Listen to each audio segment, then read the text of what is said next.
வணக்கம். என் உயிரினும் மேலான அனைத்து சொந்தங்களுக்கு நாளைக்கு புரட்சி கலைஞர் கேப்டன் விஜயகாந்தோட பிறந்த நாளுங்க.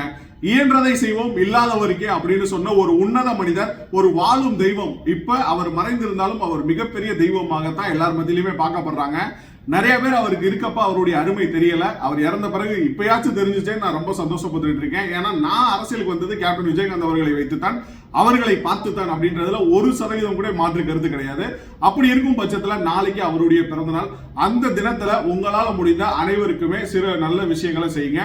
சோ எங்களுடைய அனைத்து மாணவர் முன்னேற்ற அமைப்பின் சார்பாகவும் நம்மக்கள் அறக்கட்டளையின் சார்பாகவும் நாளை முதியோர்களுக்கு மத்தியான உணவு வழங்குவதற்கு நாங்க ஏற்பாடு செஞ்சிருக்கோம். அதே போல உங்களுடைய பகுதியில உங்களால முடிஞ்சவற்றை நீங்களும் செய்யுங்கள். புரட்சி கலைஞர் கேப்டன் விஜயகாந்த் அவர்கள் சொன்னது போல, நாம் பிறந்த இந்த தமிழ்நாட்டில் யாரும் பசி பட்டினின்னு இருக்கக்கூடாதுன்னு சொன்ன ஒரு உன்னத மனிதர். அவர் சொன்னதுக்கு அப்புறம் தான் அதுக்கடுத்து எல்லாருமே சொன்னாங்க. அந்த மனிதனுடைய பிறந்த தினத்துல நம்ம யாரும் வாழ்த்த முடியாது, அவரை மாதிரி வாழவும் முடியாது. அட்லீஸ்ட் அவர் சொன்ன விஷயத்தையாவது கேட்டு 4 பேருக்கு உதவி செய்யணும்னு நினைங்க. இதை 4 பேருக்கு பகிருங்க. நன்றி.